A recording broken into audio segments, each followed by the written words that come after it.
Good morning, hello everyone. It's my pleasure to welcome you again in Lithuania in a session on software engineering analysis and intelligent systems.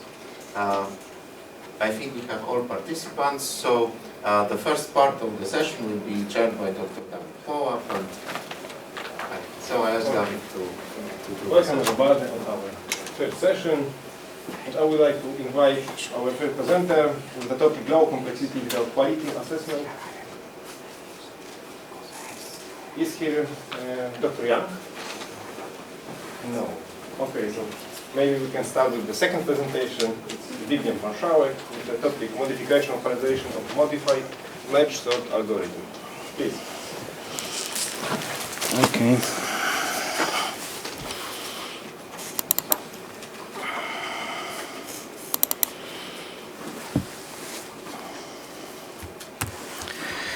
Modification of parallelization of modified merge sort algorithm. What's in presentation? Introduction, research on examine algorithm, the method, research result, theory and practice, conclusion, what's next. Research topics, analysis of sorting algorithms for large data set, find the best method for large data set, apply it for raw format, hybrid sorting, use the fastest sorting algorithm in NoSQL database systems. Systems NoSQL databases. Data in records with fixed or changeable length where we do not use standard mechanisms. Searching for information in NoSQL bases, linear searching or binary searching in data structures, creating index B3, dedicated solution based on merge sorting application. Parallel sort algorithms and big data sets. Traditional way of sorting and accessing data in database employs a raw format. However, analytics run based on a columnar format. A set of algorithms is automatically run on the data beginning stored in memory columnar. In memory columnar, we can store units as shown in figure below. In memory columnar, data is fragmented into smaller units, so that parallelization is possible when running a query on overall data. Parallel random access machine. The most commonly used model for analysis of parallel algorithms in machine prem. In practice, we distinguish between three variants of this model. The first model, the exclusive read, exclusive write prem, gives you the ability to read and write memory by only one processor. The second model, the concurrent read, exclusive write, gives the write memory read by any processor and the write to write at the same time by only one processor. The third model of the concurrent read, concurrent write prem enables simultaneous access of all processors to computer memory. In this work, we will be using the second model of crew prem. Task will be distributed so that the processor does not write on the same memory space. Research object. Information which often appears in the NoSQL database must be organized. Medical science, health information, examine phenomena description over the years, etc. Economy, stocks data, information about trends or trending over the years, etc. Earth sciences, weather forecast, climate changes, etc. Technology, examine object behavior, description of changes in model, etc. The research, arithmetic mean, also called expected value for unexamined values objects, is based on Formula 1. Standard deviation of sample describes the amount of information we have. In study for large data set, we use Formula 2. The research, algorithm stability is described on basis on coefficient of variation. Coefficient of variation is a measure that allows determining value of this diversity in examined population. It is determined by Formula 3, where we use arithmetic mean 1 and standard deviation 2. The research. As particular object, we understand simple sort operation. In the examined random sets and the sets of example plotted results for sets from 100 to 100 million elements. In each of examine of cardinalities, sorting tests were performed for different layouts on input. Sorting tests were performed for randomly selected 100 sequences of each cardinality. What the research gives provides procedure dedicated for large data sets in NoSQL database and rough sets. Examine the method in situation common in everyday practice. Therefore, we may increase its efficiency. Research results show that the sum poses quicksort is not effective. What's more, we can use the merge sort algorithm instead of quicksort. Parallel algorithm for merging two strings. The parallel method receives the two sorted X and Y strings at input and returns a sorted string Z using two processors. The first processor begins the comparison elements from the beginning of a string X and Y, inserting elements from zero index. Processor ending the comparisons on element at the index equal to half the number of elements in the array Z. The first processor executes the insertion of the elements of a sequence Z. The second processor begins the comparisons element from the end of the strings X and Y, starting the insertions from the index of the last element in the array Z. The processor ends the insertion into array Z on the element with the index greater than the number of half of the elements in the array Z. The second processor executes the insertion of the element of sequence Z. For example, a process of merging two strings X and Y by the processor 0 and processor 1 into array Z. In the first step, the processor compiles the first elements of X and Y string and inserts the smaller element to array Z. In the next step, the consecutive X and Y elements are compiled and the smaller element is inserted into array Z. For instance, we have 5 and 1 compile and 1 is inserted into array Z. Next, 5 and 7 is compiled and 5 is inserted into array Z. In the first step, processor 1 compiles the past X and Y elements and inserts the largest element into array Z. In the next step, the consecutive X and Y elements are compiled and the largest element is inserted into array Z. For the figure, 9 and 7 is compiled and 9 is inserted into array Z. Next, 5 and 7 is compiled and 7 is inserted to array Z. Parallel sort algorithm. In the first phase of merging of two strings, when using a parallel merging algorithm, strings can be divided into processors working independently. Assign tasks to the processor so that each processor will save the information in the section in this part of the temporary array that is allocated to write for the particular processor as shown in figure. So we see all the processor works independently and inserts elements into temporary array. The algorithm then merges the string stored in the temporary array. The result of merging is stored in the input array. Way to parallelize the process of merging strings shown in figure below. In this moment, all the processor works independently and insert elements into input array. Modification of parallel merge sort algorithm. The algorithm first merges all pairs of sequences into temporary array, then merge all pairs of sequences from temporary into input array. It is visible on the figure where it is input array and it is temporary array, and in the end of merging all is in input array.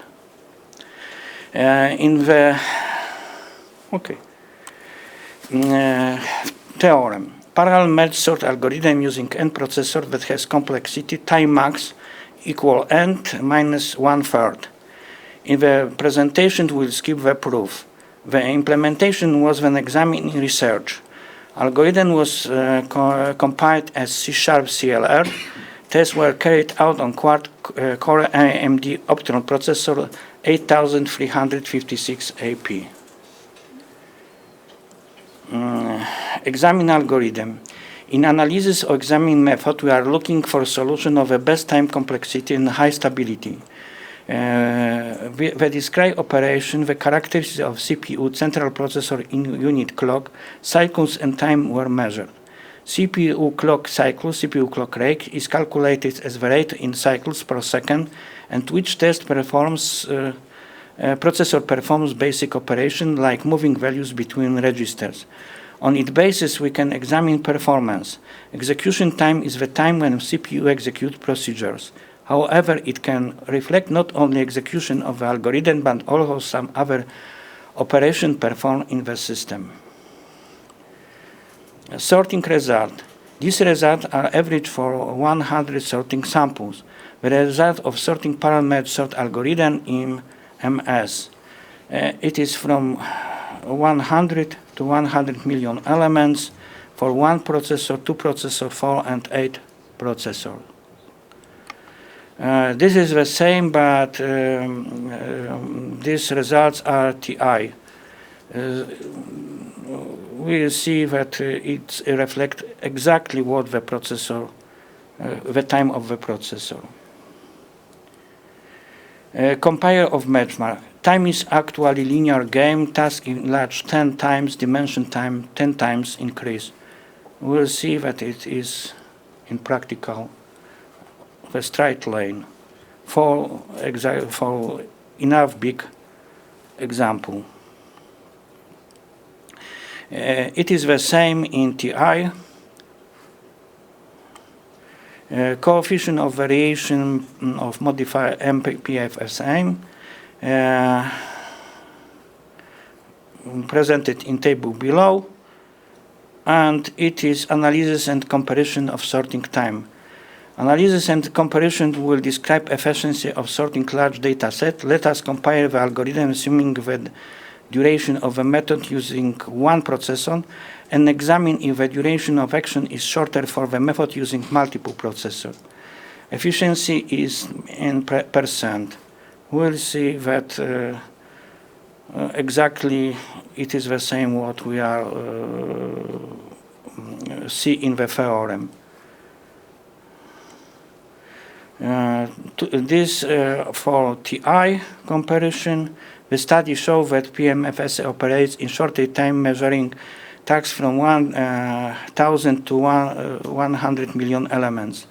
With the increasing in the number of sort elements, the effectiveness of the method of the parallelism becomes visible. What improves sorting for large data sets? Final remarks. The work presents the use of parallel merge algorithm to merge numeric strings to speed up the sorting of large data set in parallel by the merge sort algorithm. The method presented in the article effectively organizes large amount of data using a number of processors. The tests fully confirm the theoretical computational complexity and the stability of the algorithm. The algorithm can be applied to sorting data set using a limited number of processors. Thank you very much. Okay, thank you. Any questions? Okay, so I have 2 questions. The first one, what is exactly the time complexity of your proposal? What is the time complexity? For all algorithms which use sorting, the comparison of the element is in fact the time of the complexity. So we in this find the number of comparisons using by any sorting algorithms. Okay. And the second question is, you used 8 processors. What is the maximum number of processors in your proposal? Unfortunately, this, if you see this figure, we'll see in the first phase of merging, it is possible to use n processors. But only step, the processor which we can use is twice less. In the last merging, only 2 processors can merge this string. Any other questions? No. Thank you very much.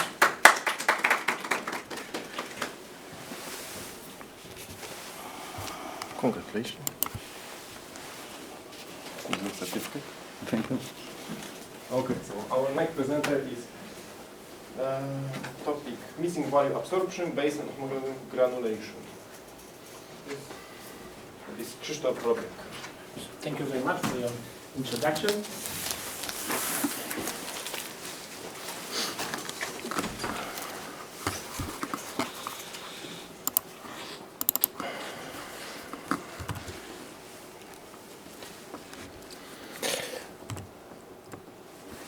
So I'd like to start with an outline. I will talk a little bit about our motivation and what caused us to perform this research. Then I will try to make some short introduction into the methods we were using, and I will try to show and explain the results of the experiments and some conclusions and thoughts about the future work, future research. So our motivation was development of homogeneous granulation, which we compared to already known methods as a standard and concept-dependent granulations, and the performance of this new method caused us to perform some additional tests and experiments now with missing values in this particular example. And I would like to start with a short introduction to rough inclusions. I think that it is quite understandable for many people because, as I already heard, rough inclusions or rough sets are very popular in Poland. So we are just looking at the objects for some measure of similarity and forming granules of similar objects in some degree. Then after collecting those granules, we try to cover the whole initial data set, and we are building a new objects and some approximation of the input data set by, for example, majority voting on each attribute. Yes, these are granular affections, and of course we were using our homogeneous granulation in comparison to concept-dependent granulation. It means that we are just looking for similar objects in the same decision concept. So we are not looking through the whole data set, just with the same decision attribute values. And how the homogeneous granulation is different from those two approaches? Well, we are thinking of something that could work on the whole data set, but respect the decision class as well. So we are looking for some similar objects, or we do not need to perform the granulation for each inclusion radius. We are just looking for the most optimal one until we get only homogeneous objects, or only objects from one decision class. If we catch objects from another decision classes, we stop the granulation process and we continue with another central object forming next granules. And this is a short description. Then, of course, we are covering the data set with built granules, and we are building a new reflection system. And if it comes to missing values, we took 4 strategies to deal with missing values, A, B, C, and D. And we are using stars or a missing value in various combinations. So the first one is star in the granulation process, because the missing value absorption process in our case is performed in 2 separate processes. So first is the granulation process, and then repairing not absorbed missing values. So the first one is star don't care and don't care in both cases. The second one, during the granulation process, star is don't care, and star in repairing process phase is treated as a star, so as a new value of that attribute. And then strategy C and D is quite similar when we treat star as a new attribute value in granulation process, and don't care and next star as a value in repairing phase. I will try to explain it in some short toy examples. I will try to run through the detailed explanation quite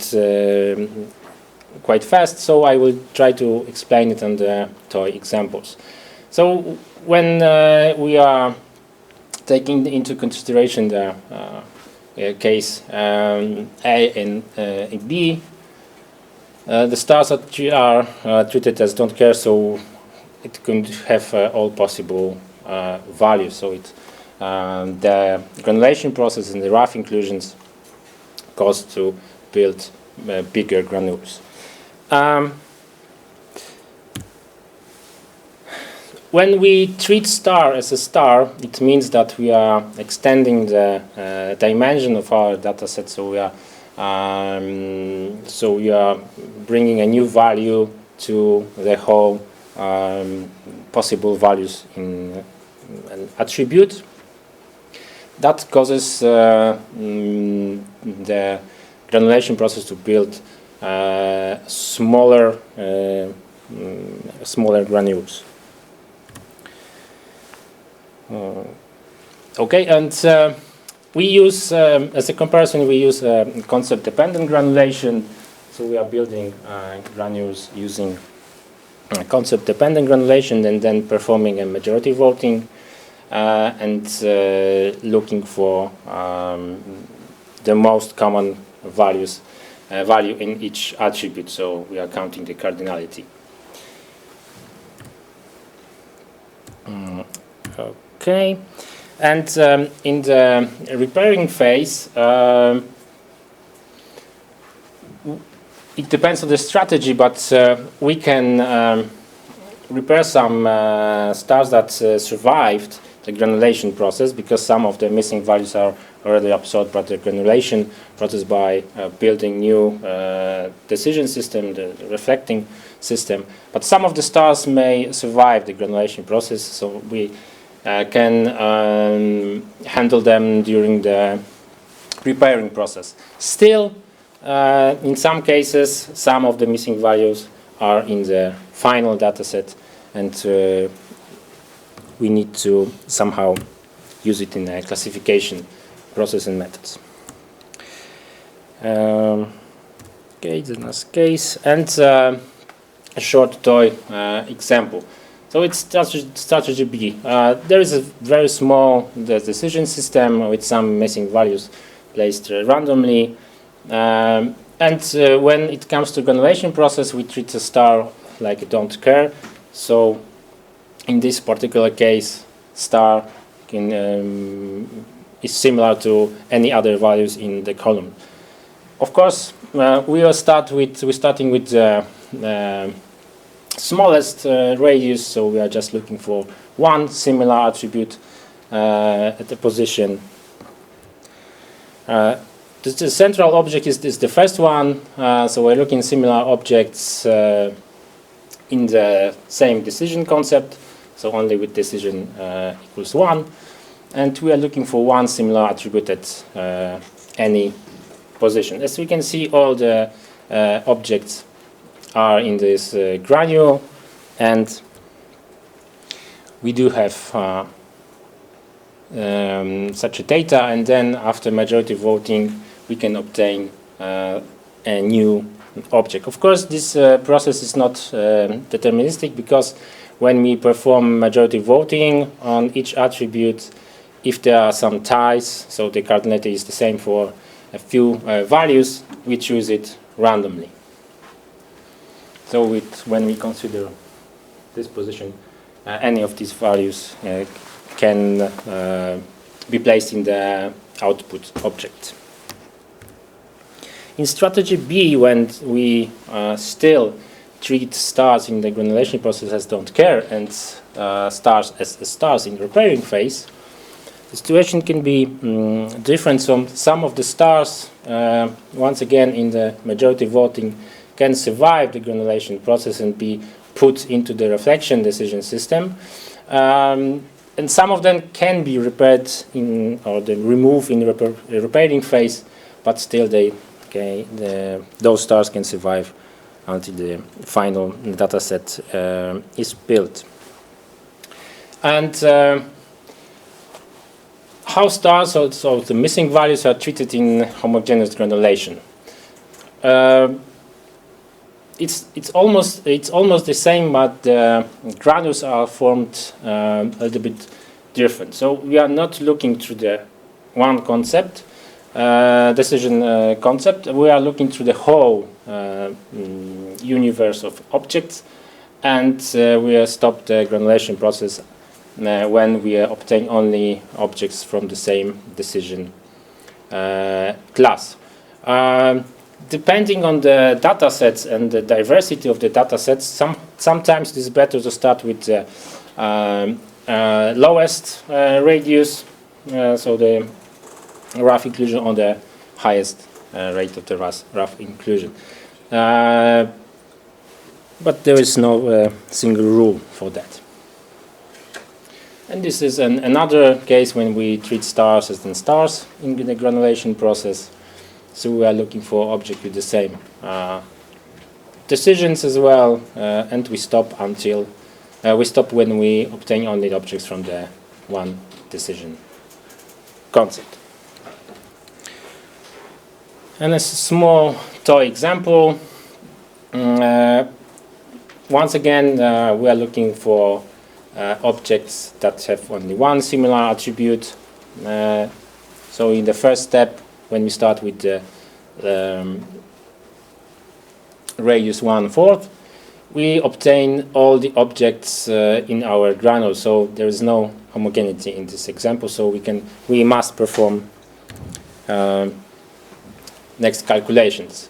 Once again, when we are looking for two similar attributes, not depending on the position, of course, the whole universe of the objects are cached in a granule, so there's still no homogeneity. When we are looking for three similar attributes, of course, we need to remember that stars are treated as any value in that column on the attribute value. We obtain 5 of 6 objects from the whole universe. Still, there are objects with different decision classes. And in this particular case, our homogeneous granule will contain only the central object itself, so it will be put into the final new reflection data set. Majority voting is not necessary in this case because there is only one object. And how the experimental session was performed. We took 2 data sets. We know that Australian credit and diabetes, PMA and diabetes are quite different data set with different diversity. So we performed our algorithm using those 2. We filled 10% of values in those data sets with some missing values randomly, of course, and then we performed our algorithm. The next steps in the experiment, so first we upload data, then we are using cross-validation 5 split, and we're using 5 times, so it's 5 times cross-validation 5. Then, as a comparison, we are granuling the whole data set and performing a classification using training and testing split to compare it with all the strategies we were testing. So this is the nil result. Then we complete the whole data set with missing values. according to the strategy, and we are performing a granulation and missing values handling strategy A, B, C, or D. A KNN classifier was used to count the classification accuracy. In these both cases, those data sets are numerical, so we are using the Euclidean distance for the classifier. And finally, the average result is calculated from all the performed tests. As a next measure, we are also counting the bias, so the deviation for the maximal, for the best result for each, for the nil result, to count how these results are different from the best one. When we are looking at the concept-dependent granulation, we need to note that we are performing the granulation for each radius, so we need to perform it for each set of attributes. So if there are, for example, 14, like in this example, attributes in the Australian data sets, we do have 14 different granulation radiuses. And as we can see, the results are quite consistent, comparing the nil result in the first column and A, B, C, and D. So there is nothing really special in this case, but when we take granule size into consideration, there are differences between strategies A and B and C and D. So we see that the granules are smaller for strategies A and B and bigger for strategies C and D, still performing in the comparable way. So the approximation in strategies A and B is bigger, higher. When it comes to homogeneous granulation, there is only one radius for each granule, so we don't need to perform this granulation process for all radiuses. We're just looking for the most optimal one. And as we can see, the classification results are also consistent for all the strategies and the nil result, but the granule size is different. So AB granules are granules in strategy A and B are bigger than granules in C and D. So it's the opposite than in the previous example in concept-dependent granulation. Once again, it's another data set, so diabets. We know that the diversity of this data set is much higher, so the classification process is accuracy is also lower. When we take out some of the objects, the classification suffers. But once again, it's the same situation. So strategies A and B are building smaller granules than strategies C and D. It is quite obvious because in the first two we treat stars as all other possible values. So we are building bigger granules, but a smaller amount of bigger number of objects in each granule, but small number of granules. And now the homogeneous granulation, the performance is also consistent, but the calculation time for the homogeneous granulation is much lower comparing to the concept-dependent ones. And the deviation, as we can see, is not high. And time for some conclusions. As I already mentioned, the size of the granules in cases A, B on C or D. But approximation level decreases when we have some damaged data sets, so the missing values number is bigger, because the homogeneity is affected. So we are building some wider data sets when we treat star as a star.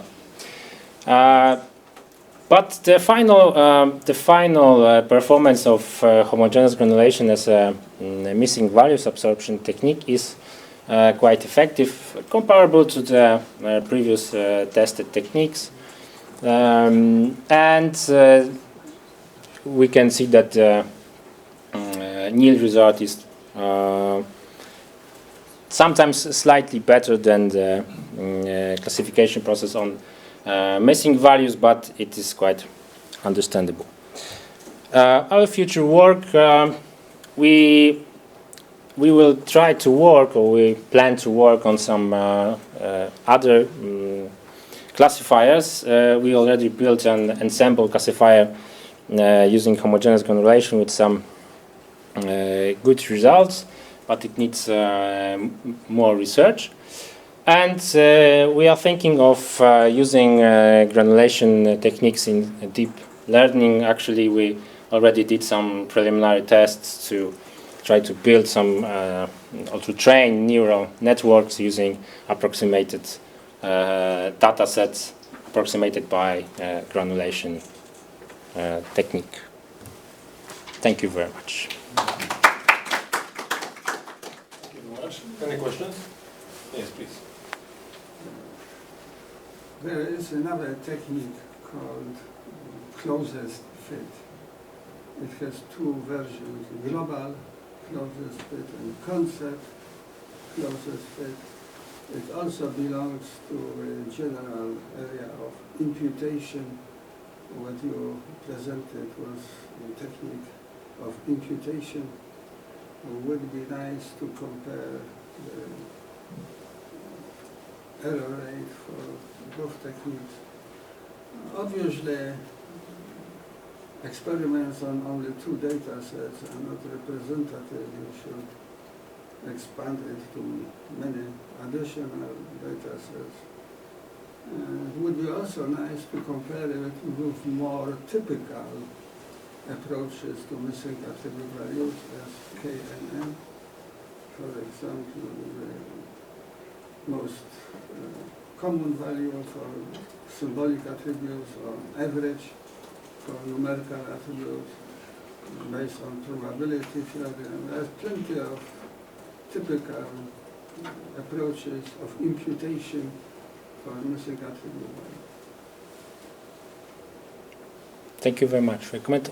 Surely it's not a complete work, and we, with my co-author, we were thinking of adapting another techniques. But we are thinking of homogeneous granulation as a new approach to data granulation, and we were thinking of finding some information if you are going the right way. Previous research, when we were building an ensemble classification model, gave us some good results, and then we thought of adapting it to another techniques. But this advice is very very good, and we'll surely try to extend it in the future. Any other questions? No. Thank you very much. Thank you. Congratulations. Thank you. Okay, so our next presenter is Jerzy Maławius with the topic rules and complexity in mining incomplete data using global and saturated probabilistic approximations.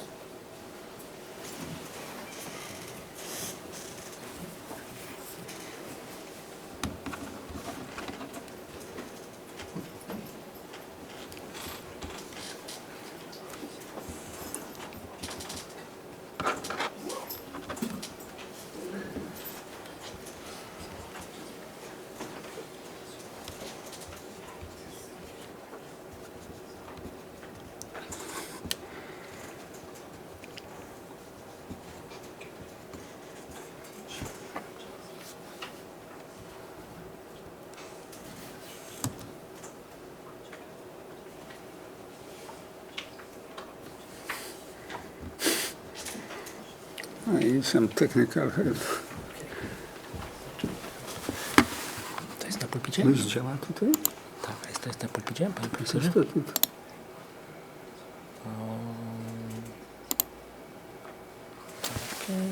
Kontroluję.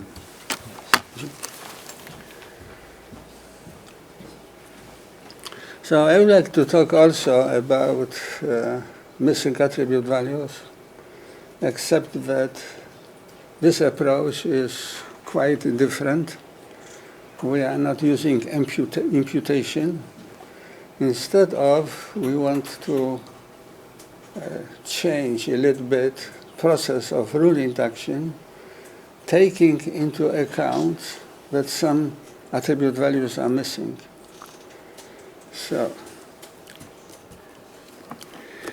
first of all, we may use of two different interpretations. There is more than two interpretations of missing attribute values, but in my today's presentation, I would like to consider only lost values and don't care condition. Lost values means that we lost, literally, the original values. And we want to restrict our data mining to this part of data set that we have. So it is a different approach than don't care conditions, in which the idea is that some attribute values are missing because, for example, the original values were considered to be irrelevant. Our experts refused to tell us what is the correct value, what is the original value, and we are just guessing. Lost values are considered to be hidden from us, and we want to reduce data mining to what we have. In don't care conditions approach, we will apply any possible missing attribute value. This is an example of a small data set with both don't care conditions. Don't care conditions are denoted by stars, and lost values that are denoted by question marks. And our objective is to compare the quality of rule induction using two different approaches: global probabilistic approximations and saturated probabilistic approximations. In both cases, we are interested in rule complexity. So, the basic tool that is used here is the block of attribute value pair. This is the set of all cases for which the attribute values are the same. Since we are dealing with missing attribute values, we have to modify the definition of a block. Modification for lost values is that the corresponding case will be not included in any block. And for don't care conditions, we will include this case to any possible block. This is along the line of interpretation of both kinds of missing attribute values. So for our original data set, for example, temperature normal, we will have a set with 3 items, because if you look at temperature, then the value normal is for case number 2 is don't care condition, so it could be normal as well. For 6 and for 8 it is normal, so this is how it is modified. Every block can be computed with a little modification, taking into account interpretation of missing attribute value. And then basically we are using a rough set approach, but we cannot use elementary sets here or equivalence classes of indiscernibility relation, because indiscernibility relation is not defined. We simply cannot tell if for some cases values are equal because values are missing. So the definition of elementary set must be extended as well. The new creature is called characteristic set, and it is computed from blocks. So if you will be dealing with data set with no missing attribute values, our characteristic sets are nothing else but equivalence classes of indiscernibility relation.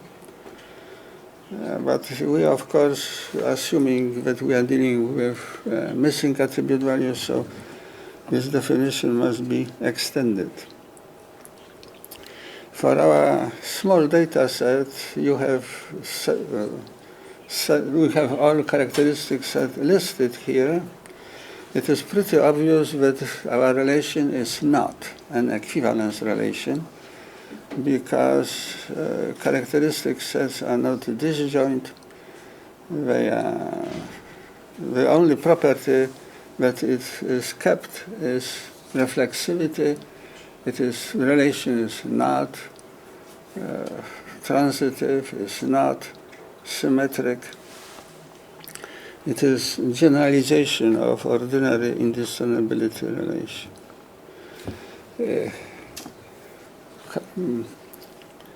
Characteristic sets are basic granules from which approximations are constructed. This is by analogy with complete data sets, in which approximations are constructed from elementary sets. Here we have many choices. There are many definitions of probabilistic approximations associated with missing attribute values. The first definition that is suggested in this slide is called global probabilistic approximation, and it is constructed from characteristic sets in such a way that the conditional probability of a concept given characteristic set is at least equal to alpha. Alpha is the probability, the minimal probability.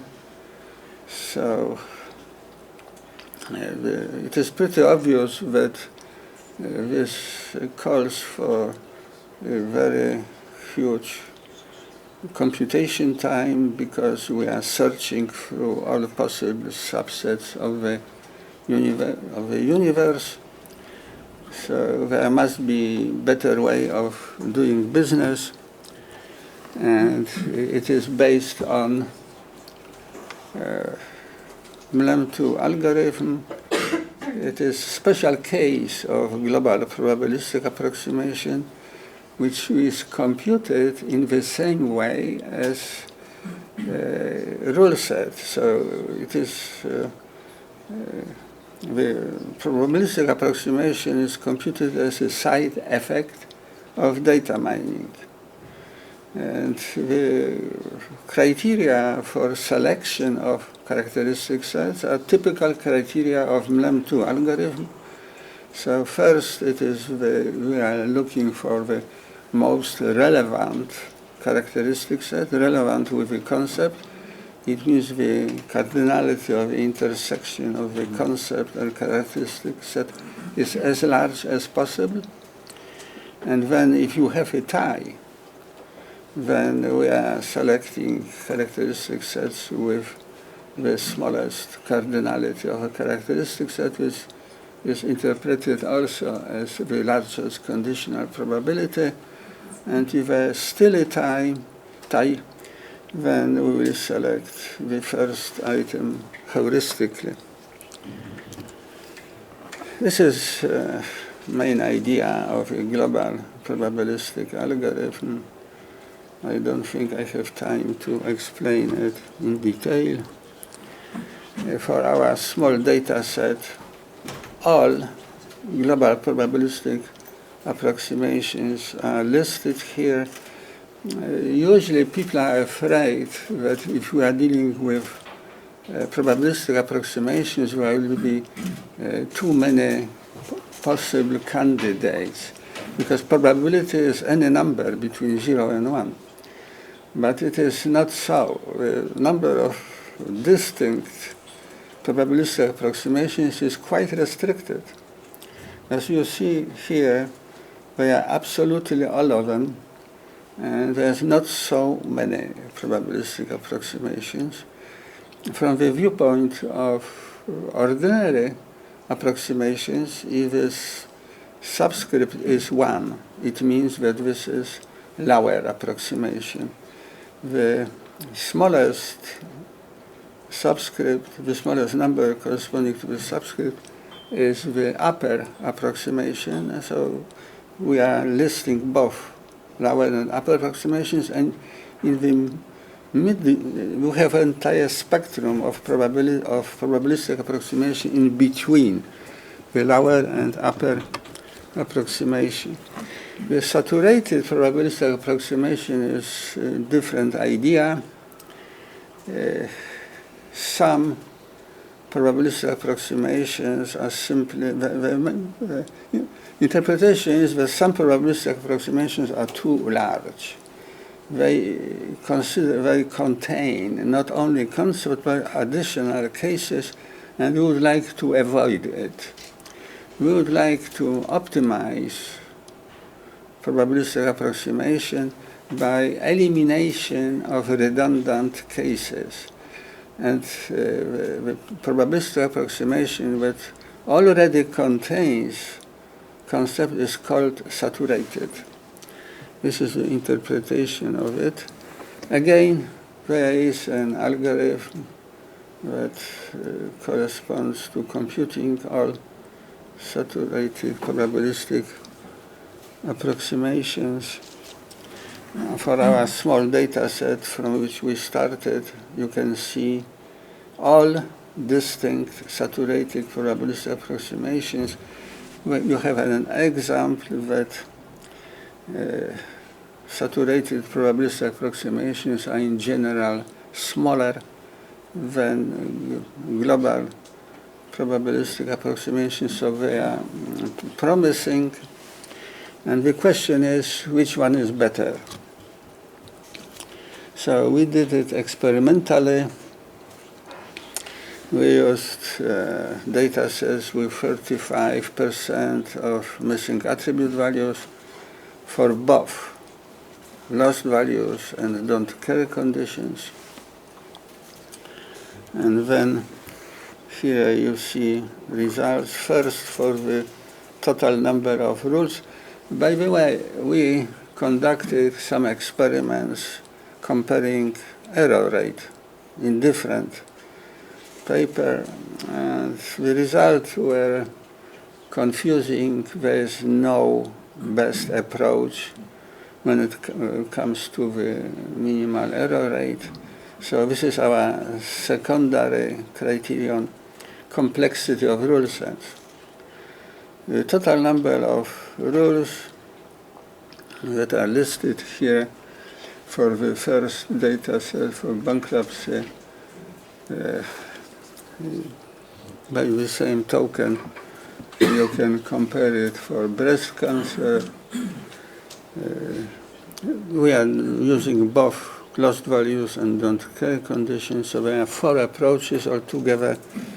This is for the next data set, for hepatitis,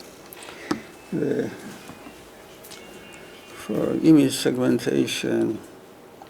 The results are pretty consistent except IRIS data set.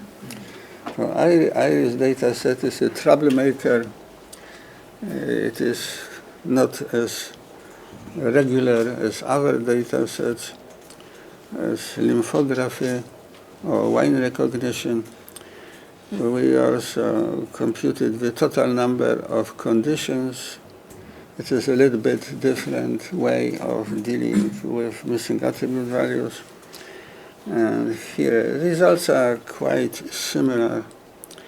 It is a little bit strange that we have zero conditions for some rule sets.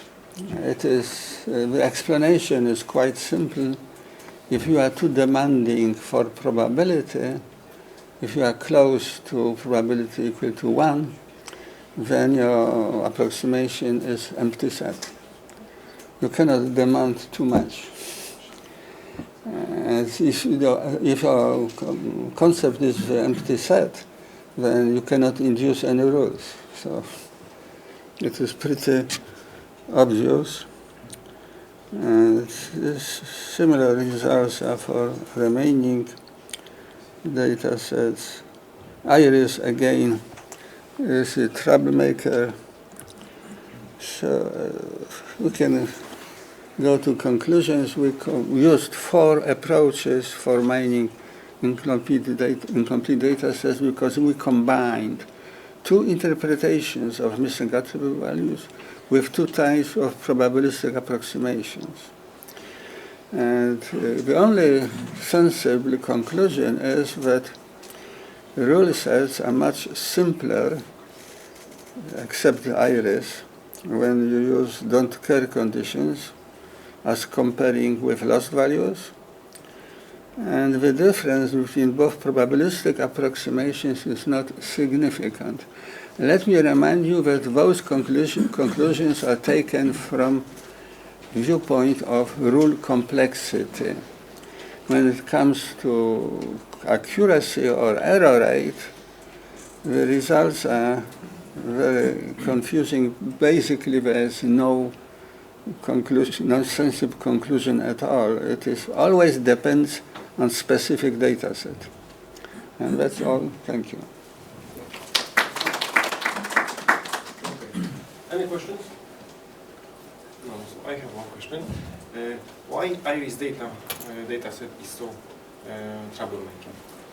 Why what? Why there are some problems with iris data? Because I think it's a very simple data set. It is, yeah, I know. It is a very old data set, 150 cases altogether, 3 concepts.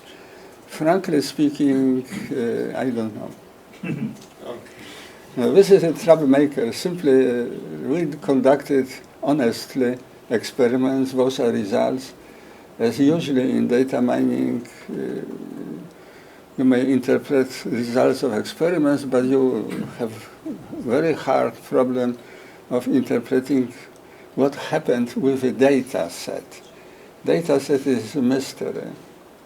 I don't know, maybe some correlation between those concepts is different than in normal data sets. Have no idea. Okay. Thank you very much.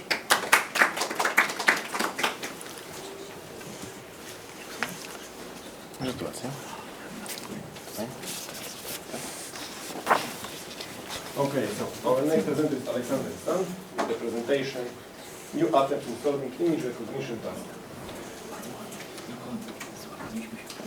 First, I need to copy my presentation. Please.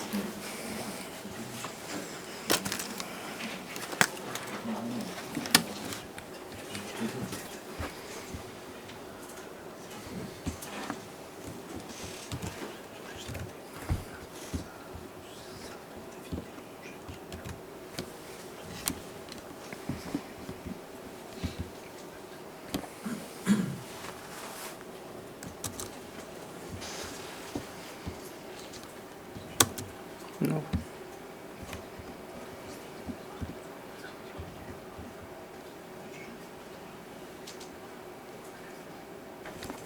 Okay. Hello everyone, my name is Alexandru Stan. I am PhD candidate at Bucharest University of Economics.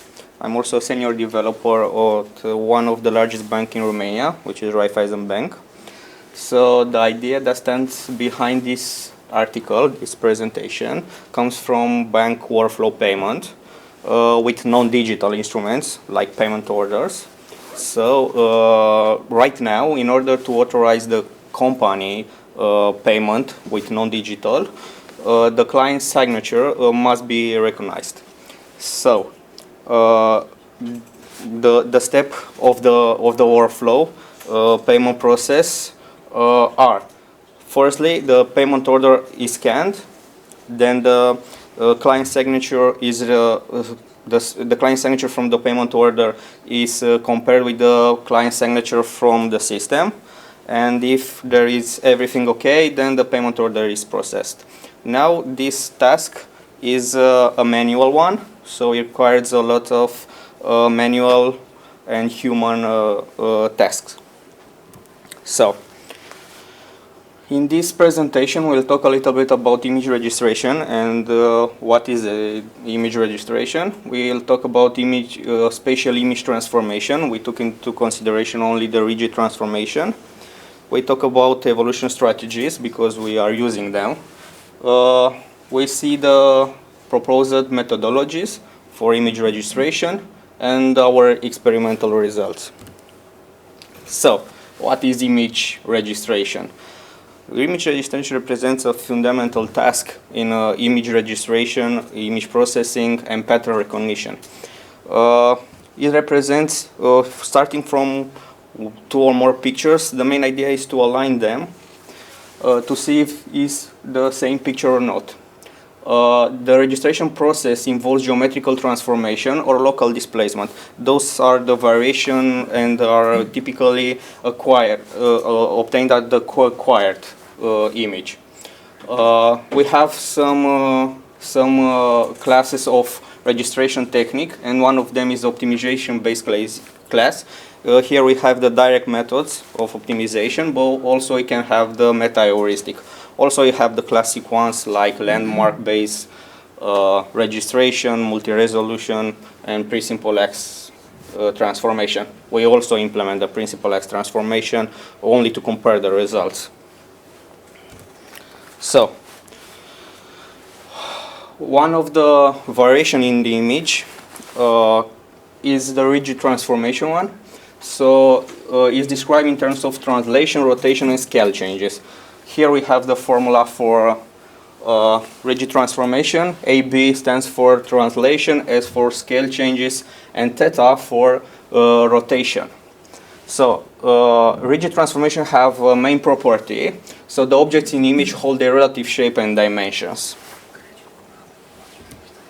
So, in our approaches, we are using evolution strategy, which is a part of evolutionary algorithms, which is a part of artificial intelligence, and is typically used for continuous parameter optimization. They are based on the population of candidate solution, which are initially randomly generated, which evolves based on the mutation and recombination operators. So, the main feature of evolution strategy is the self-adaptability. The self-adaptability is obtained by implemented in the chromosome of dispersion and rotation angle. X1, Xn represents the parameters, the alleles of the chromosome, and then are the parameters of the algorithm. So, in our approach, we proposed 2 methodologies, but also we compare with one on evolutionary algorithm is simple. So we have a hybrid evolution strategy and a mimetic one. The main idea of hybrid evolution strategy is to try to improve our running time, so maintaining an accuracy very good.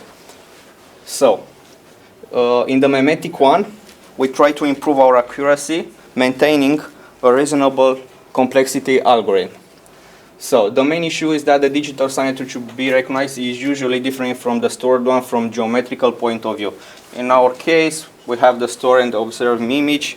The observed image is perturbed by the rigid transformation. So our problem can be solved very easily. It can be reduced at an optimization problem. The main idea is to maximize the fitness function of the evolutionary strategies. So the main function is the fxy, where xy are the pixels from the matrix. So we consider the rigid degradation model as we see in the bottom of the slide. So the first proposed methodology is the simple evolution strategy methodology, which we have the survivor selection mu lambda. This means that the offspring's childs are chosen only from the obtained childs. We also use the uncorrelated mutation with multiple step size. This means that we treat dimension differently. So we are using a new recombination procedure that is developed to enable self-adaptability capabilities. So in standard evolution strategy, we have the local and global recombination, but we propose another one, which means that we group the parameters into the translation one and the scale and rotation one. So we select 2 parents for translation and 2 parents for other parameters. So the second proposed is the hybrid. When we are using 2M-AS, we are using the S and 2M-AS. 2M-AS represents the simplest and the first evolution strategy implemented by Rauschenberg in early 70s. So it have only one chromosome, which evolved based on mutation operator, which have uniform direction changes. So we apply the success rule of Rauschenberg 1-5. So the main aim, as I said, is to obtain the faster recognition algorithms. Here is the algorithms. We are using the AS to compute, let's say, the direction to identify the good region of the search page. And then we are using the 2MS to exploit those regions. We also propose a mimetic evolution strategies. The idea underlying the mimetic approach is that the information enhanced by the communication part, and enhancement is accomplished by incorporating heuristic local search method. So we are using 2MS in the initial generation of population, but also at the generation we find the best one and we try to improve it. So the proposed methodologies involves 3 stages. In the first one, the acquired image and the stored one are binarized. Then we apply the evolution strategies in different forms to register the obtained binary image using finiteness function based on mutual information. So for fitness function, we are using the mutual informations. Also, to see the registration capability of the proposed methodology, we evaluate it by means of quantitative measures and qualitative indicators.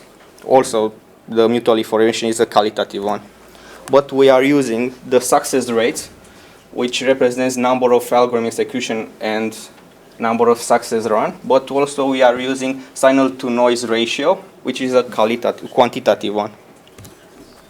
So to speed up the computation, we take advantage of binary representation of images. Practically, we have signature in our pictures. So this represents a sparse image matrix. The reported results correspond to a set of 18 pairs of image representing signatures perturbed by the same degradation model. We have 2 classes. The first one is less perturbed, and the second one is heavy perturbed. We have here TI1 and TI2. For each image, if staining has been tested for 500 times, the obtained results, the computer that what we used to obtain the results was an i7 7700K with 8 gigawatt RAMs, DDR4, and a normal hard drive. So, as you can see here, We have then a simple methodology with the success rates of 199%, but as you can see here, we have the runtime mean value greater than the hybrid one. If we look at the mimetic one, the success rates improve, but the runtime increase. We also have the qualitative measurement and quantitative. We have the mutual information and CNR. These are all the examples of the signatures. So the test points out that the proposed methodology are very fast, and in most of the cases, the obtained image accuracy is very good. So more effective registration methods could be derived by extending the proposed approach to other complex degradation models. And that's all. Thank you. Yes? I would like to ask the question about the possible explanation of how in plain words to show us, to say about the features used to fit the signatures, because you have some transformations, and is it black box? You can't understand how it looks like, or it's just you have some examples how As I said, features can look like? Because in case you have some signatures, it can be in a different scale, can be rotated, something like that, and to recognize, you compute some features to compare it. yes. And do you have some plain example how to visualize these features, or not, or you can't understand how it looks like Okay. in a visual way? Like you rotate and use some feature to. We perturb the image. We start for the target image, and we perturb the image. We take in this presentation, we take into consideration only the rigid transformation, but we have some works when we are using the affine transformation. The rigid one is a special case of affine, but also the local displacement, which is a more complex than only the rigid transformation. Our problem can be, as I said here, is an optimization problem. So the main idea here is to identify the translation parameters, AB, the scale, and the rotation factor. So we have the optimization problem when we try to maximize the fitness function, and we try to identify those parameters. Okay, and have you tried to visualize this in some way, or not? Here is Just the features.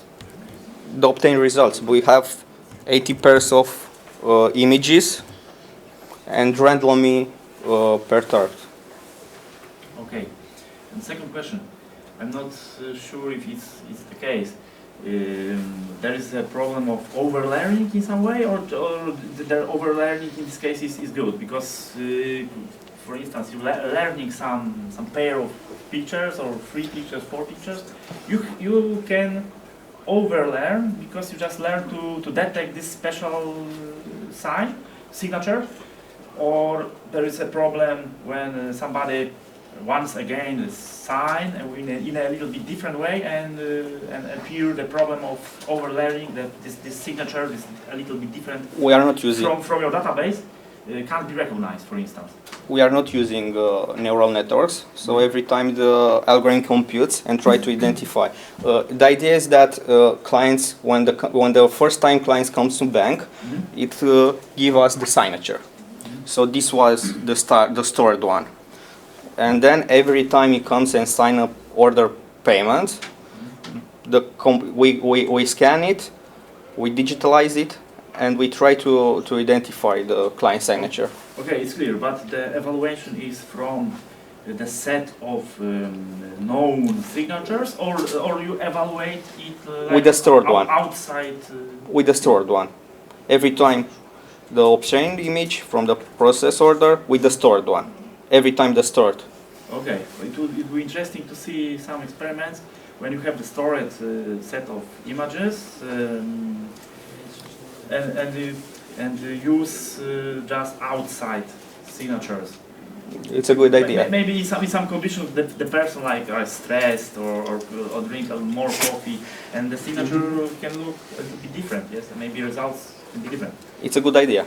I will try it. Thanks. Thank you.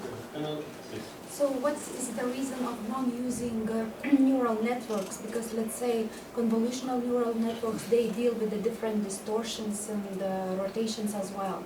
So maybe this technique doesn't work, or there is another reason not using that? In this article, I want to use the evolutionary computation and evolutionary algorithms.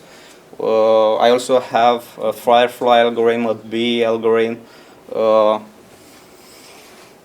I think it should work, but also I think it's very risky to authorize a payment, because you train the neural network, but you can't be sure. If person comes, maybe it's a risky one to authorize a payment. Any other questions? No. Thank you. Thanks. Thanks. Thanks. Okay. Is here Dr. Young? No. So I believe it's the end of our session. So thank you very much for attending. So we have a coffee break and then a second part of the coffee break.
I would like to greet everyone at today's session. The first presentation will make Rafał Broczek, parameter identification of fraction order heat conduction model using a hybrid algorithm. Please.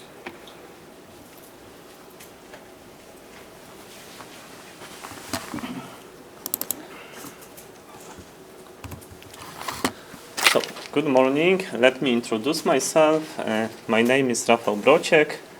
I am from Silesian University of Technology.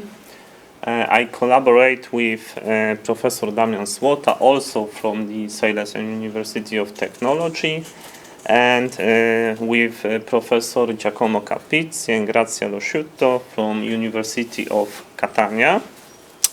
And today I would like to tell you about the parameter identification of the fractional order heat conduction model using a hybrid algorithm. First I formulate the problem. Next I would like to tell you about the method of solution, method of solving. Then I present you a numerical example. And finally I make conclusions. So, what about the problem? We have a model. In this case, this is a heat conduction model, which models the process of heat transfer in porous media. And we have the input of the model and the output.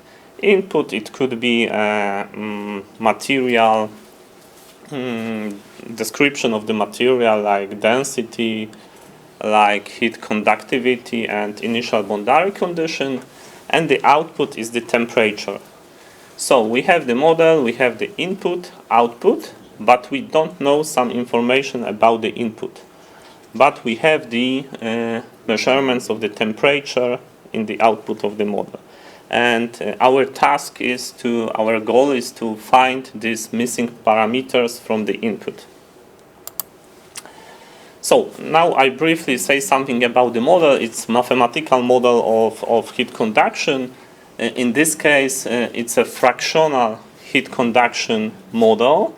It's a fractional differential equation where C is the specific heat, rho is the density, and lambda is the conductivity.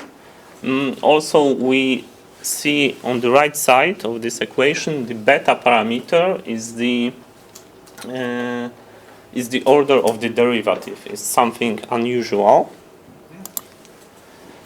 To this model we add initial boundary conditions, initial condition 2 and boundary conditions 3 and 4, where H is the heat transfer and Q is the heat flux. I also say something about this fractional derivative. It's not standard, so I would like to only say something briefly.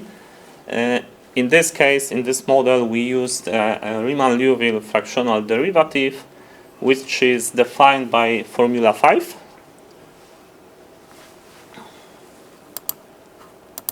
Where can we apply this fractional calculus? For example, tuning PID controllers or model of supercapacitor, or in my case, heat and mass transfer in porous media, but also in image processing. So, in this case, in my case, we don't know information about input, free information. We don't know heat transfer H, conductivity lambda, and initial condition F. So there are missing 3 parameters, A1, A2, and A3, and we would like to reconstruct it, solve the inverse problem, find the solution.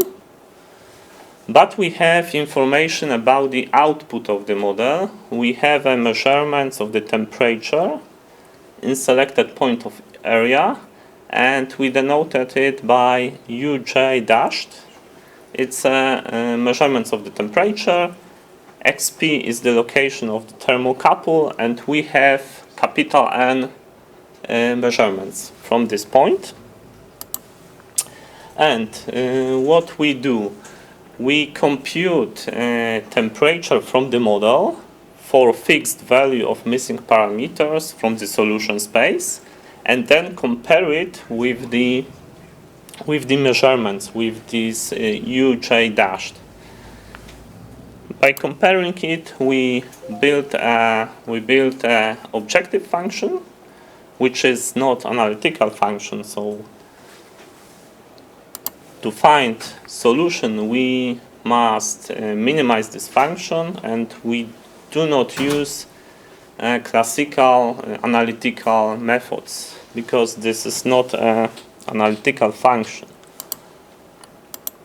And to minimize this function, we used a hybrid algorithm, which is combination of ant colony optimization algorithm and Nelder-Mead method. And now I would like to say something about the first part of this combination, about the ant colony optimization algorithm. So let's say capital F is the objective function, minimized function, n is the number of unknown parameters. In our case, it's 3. Nt is the number of threads, because the algorithm is adapted to parallel computing. M is the number of ants in population. I is the number of iteration, and L is the number of pheromone spots. Pheromone spot is an element from the solution space.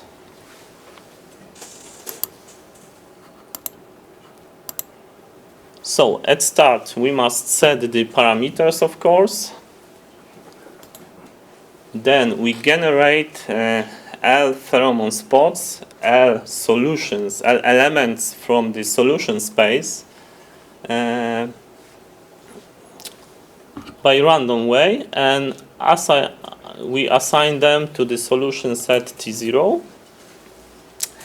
Then we calculate the value of objective function for each element, and sort the set of solutions T0 from the best to worst. Then in iterative process, to each pheromone spot, to each solution, we assign a probability. If the solution is better, the probability is higher. According to this formula,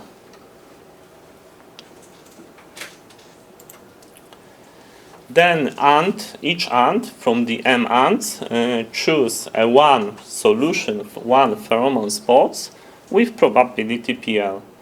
If the solution is better, the more ants choose these elements, this solution, these pheromone spots. Then ant transform the solution, each coordinate of the solution, using a probability density function.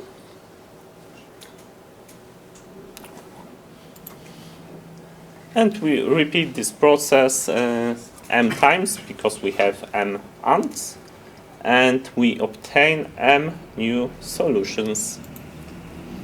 Then we must evaluating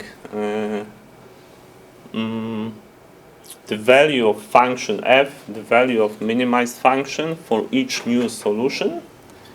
Add to the solution set, we add m new solutions, so we must remove m the worst solution from the solution set.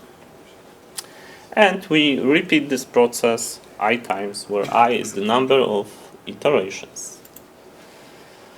It was the explorating part, and then after we run the ACO algorithm and we get the best solution, we run the next algorithm, which is Nelder-Mead method. It's a classical, it's well known in the literature method, for example, in this article. In other words, it's called downhill simplex method. I don't describe it now, it's not necessary in this. in this presentation. So let's go to numerical experiment.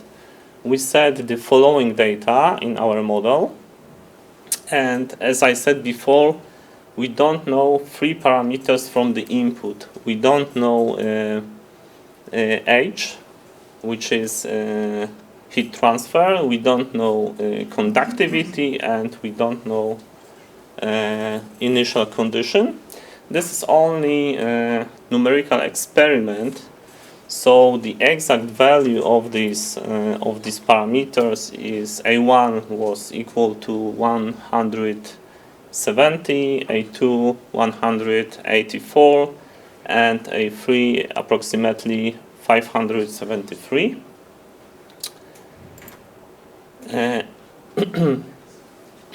I would like to say something about the parameters of ECO algorithm. We set 12 pheromone spots, 16 ants, 2 iterations, and 4 threads. And what results we get from the hybrid algorithm? So we get A1 approximately 170. I would like to recall that exact value is 170. We also in the table we also see the error of this reconstruction. In the last row we see that the number of evaluation objective function is 180, and the results are quite good, are very good. And now I would like to say also about the reconstruction of temperature in the measurement point.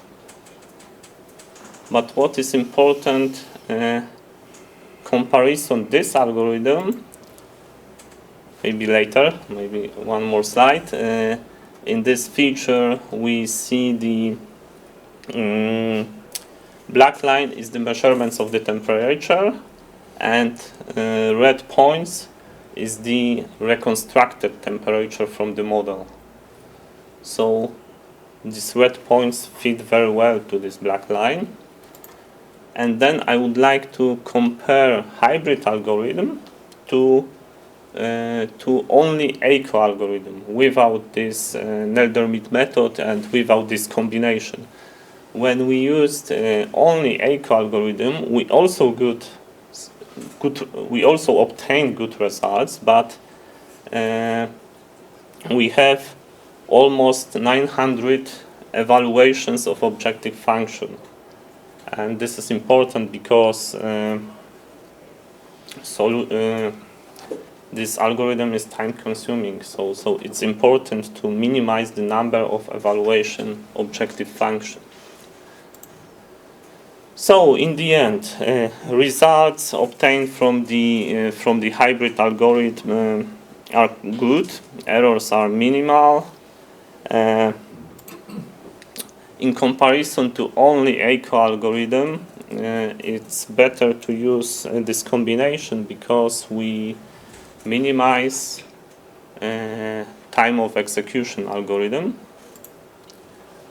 And I think this algorithm is good tool for solving consider inverse problem. Thank you very much for your attention.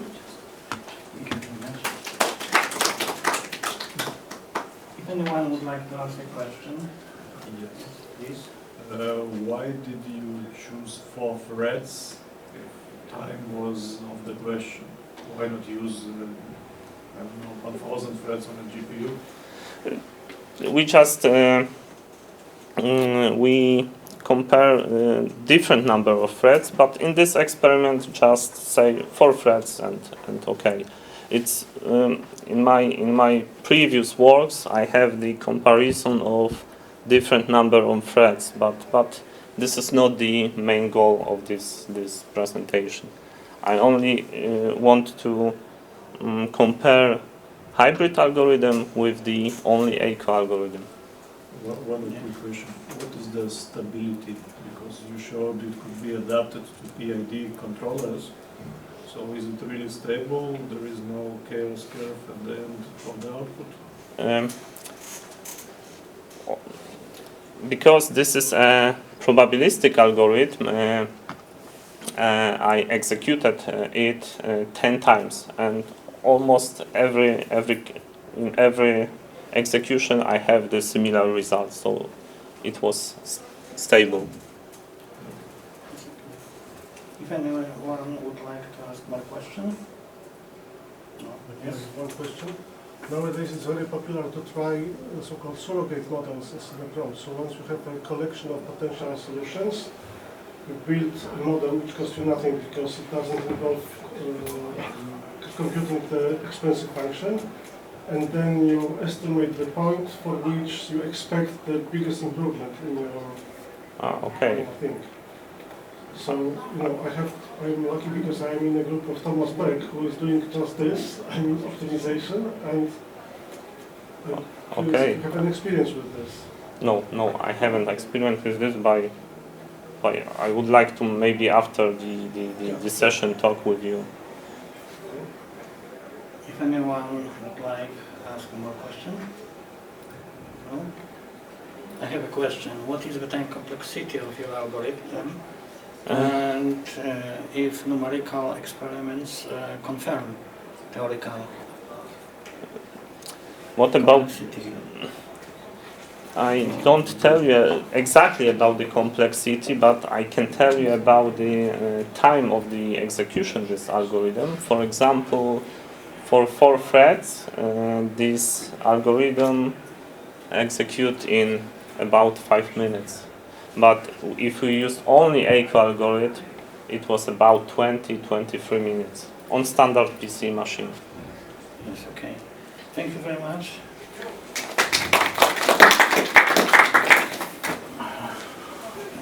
It's certified. The next presentation, data reduction via straight-thread sampling for chance constraint optimization with application to float control planning. Mr. Tagawa. Thank you.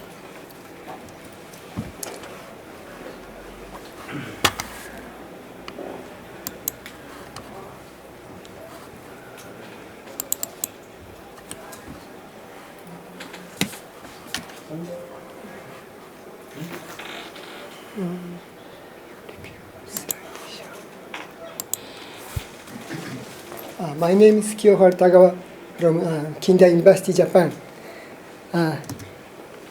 It is said the era of big data has arrived due to advanced information technology such as wireless sensor networks and IoT. A huge amount of data called big data has been accumulated nowadays. The next challenge is how to use big data effectively. In my presentation, big data means a huge amount of numeric data obtained by some sort of processing. In the field of optimization and machine learning, I think the conventional probabilistic models such as normal distribution may be replaced by big data. But big data is too large to deal with, so we have to reduce the data size. This is the outline of my presentation. I explain chance constraint problem called CCP. Then I formulate CCP based on big data. Then I compare two data reduction methods for big data, namely simple random sampling and weighted stratified sampling. I propose an adaptive differential evolution algorithm to solve the CCP. Finally, I apply the proposed method to fluid control planning, formulated as CCP. Chance constraint problem is formulated as follows. X denotes a real vector of decision variables. QC denotes a real vector of random variables. there is more than one constraint. We give an arbitrary sufficiency level by a probability. The chance constraint ensures that the probability of meeting all constraints is above the sufficiency level. So the CCP is formulated like this. In the conventional formulation, the sample space omega is given by a probabilistic model such as normal distribution. However, in real-world application, the sample space is usually unknown.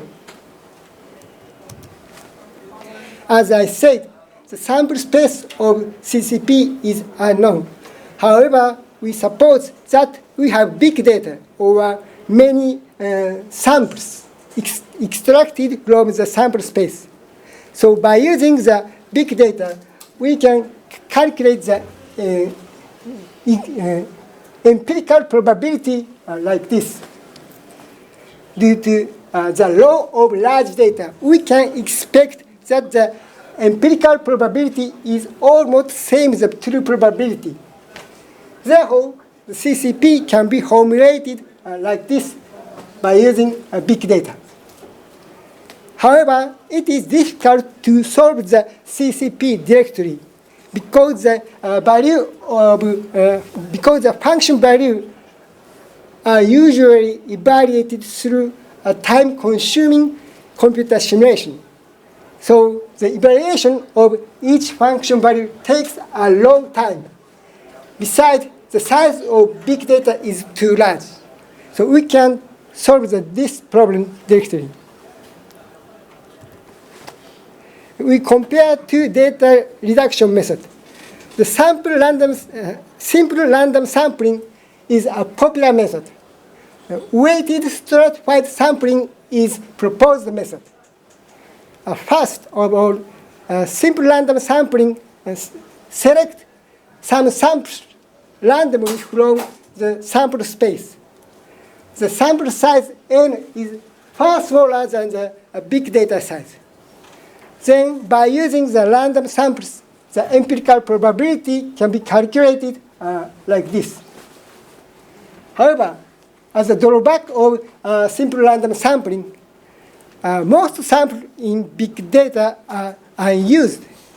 Besides, very few samples are chosen from the sparse part of big data.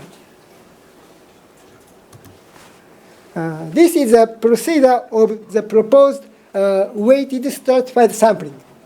In step 1, we divide big data into some subset called strata. Then exemplar sample is defined by the mean of data included in each subset. The weight in step 3, the weight of exemplar sampler is given by the size of subset. This figure shows the image of big data. Right-hand figure shows the image of exemplar scenario generated from the big data. By using the exemplar scenario and the weight, we calculate the empirical probability of meeting all constraints like this. The information about big data is gathered in weight. So by using the empirical probability obtained by WSS, the CCP is formulated like this.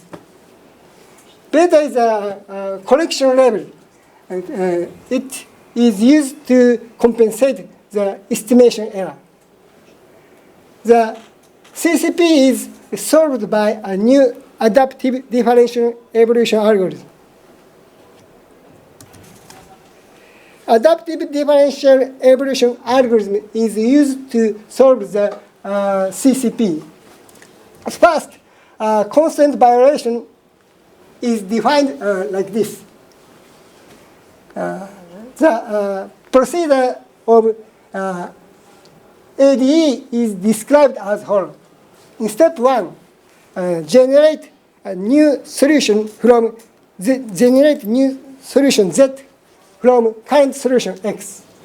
Evaluate the new solution for its object function value and constraint violation. Then, in step 3, if one of the following conditions is satisfied, we select a new solution Z.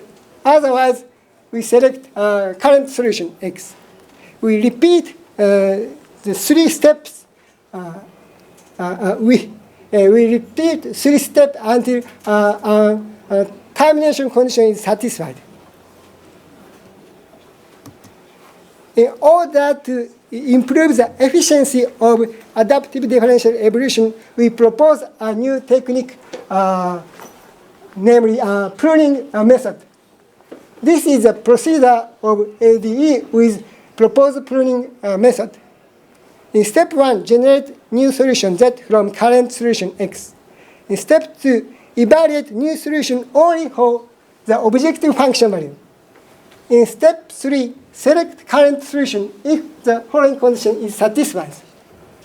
Otherwise, evaluate new solution for the constraint violation. Then, if one of the following condition is satisfied, we select new solution. If we select current solution in step 3, we can skip the evaluation of new solution for the constant violation. That include cost. It include evaluation of time-consuming probability, empirical probability. So by using this technique, we can save a lot of time.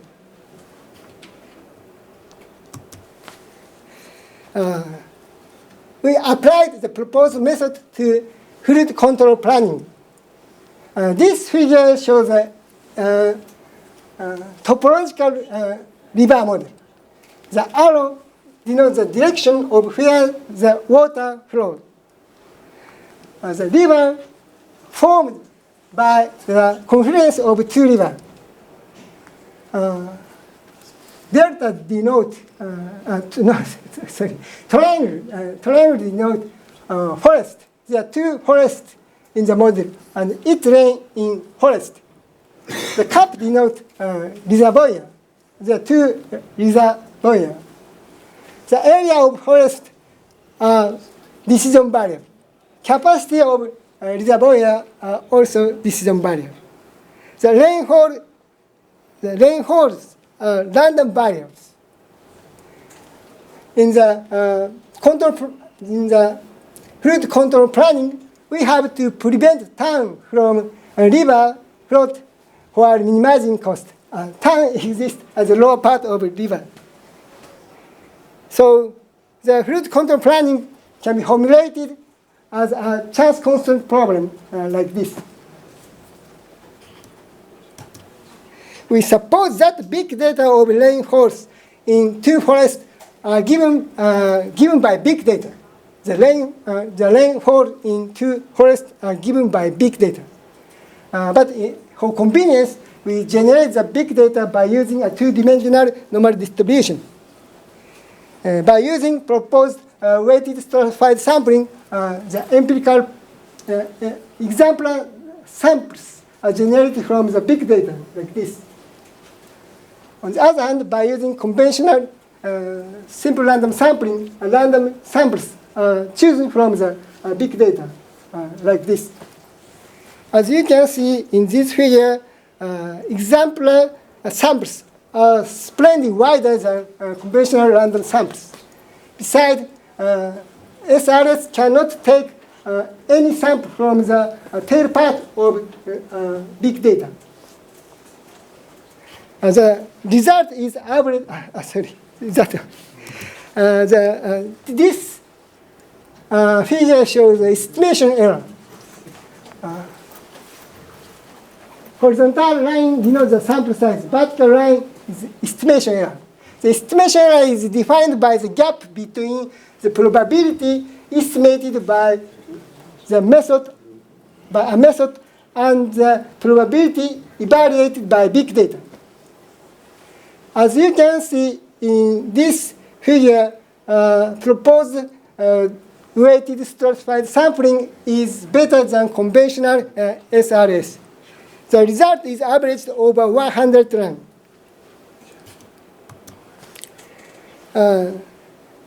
This table shows the result of numerical experiment. Table 1 shows the best solution obtained by adaptive DE. N is the result averaged over 20 runs. N is the number of samples. F is the objective function value achieved by the best solution. And estimated probability and probability evaluated by big data. And the rate means percentage of new solution eliminated by the proposed pruning technique. The sufficiency level was given as 0.9. So from the table 1, we can confirm that the feasible solution of CCP has been obtained successfully. Table 2 shows a parameter of D and big data. We apply the proposed method. Another example. This figure shows a topological river model. There are 5 forests and 5 reservoirs. This figure shows compare the exemplar samples and random samples in the same way. This figure compare estimation error between SRS and WSS. Unfortunately, in this case, we cannot confirm the advantage of the proposed method. These tables show the result of a numerical experiment averaged over 20 runs. We can obtain a feasible solution successfully. In conclusion, I formulate chance constraint problem based on big data. We propose a new data reduction method called weighted stratified sampling. We propose efficient adaptive differential evolution with pruning method. The proposed method is applied to fluid control planning. In future work, I'd like to tackle the following open problem. How to decide strat appropriately? How to cope with high-dimensional data set? Besides, we have to compare proposed adaptive DE with other methods such as ACO. Thank you for your attention. Thank you very much.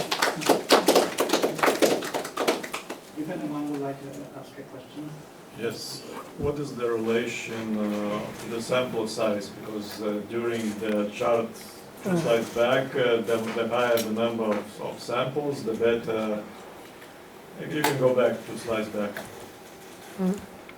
Slide 17. Slide 17, I see. Yeah, this one. Look, sample size. Sample the higher size. it is, the error drops. Yes? Yes. So, is there a continuation? What is the optimal point of the sample size? Because this chart shows probably 4,000, but if you go beyond that, what happens? 4,000? Yeah. If you go, if you go. increase the sample size, what happens? If we go to the sample size, it maybe become 0. That is because the maximum sample size is a big data size. Big data size is 10,000. So if we evaluate the 10,000 samples, error becomes 0. Because the error is defined the gap between the big data and sample set.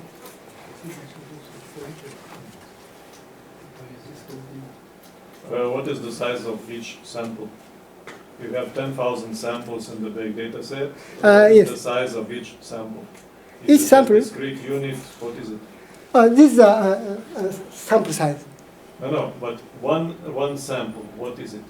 You have 10,000, one sample. Is it just a unit or is something underneath it? How do you define a sample? Sample. It's a number of point. Number of point. 10,000. So in the case of vector, real vector, 5-dimensional real vector. Yes, okay. If anyone would like to ask a question. Yes, I have a question.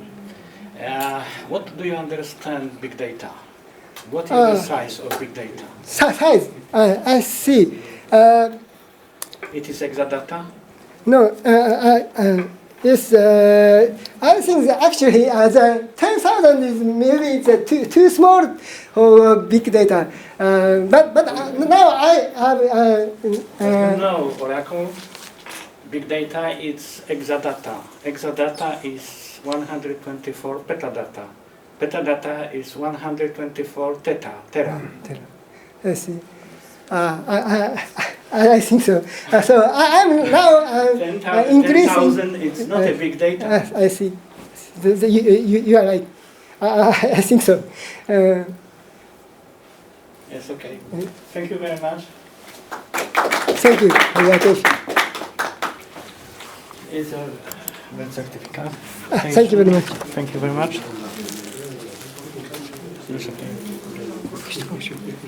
The next presentation is okay. Extending anomaly detection benchmark, yes, without any colors, isolation, forest, and RDMS. So I incorrectly assumed that there was only one entrance to. Oh, okay.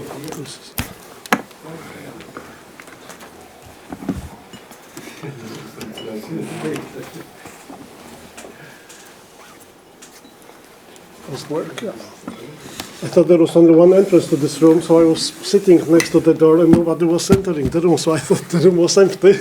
So I was quite surprised to see that there were people here. Okay, good afternoon. So my name is Wojtek Kowalczyk, and this is a joint work with Mark Pijnenburg.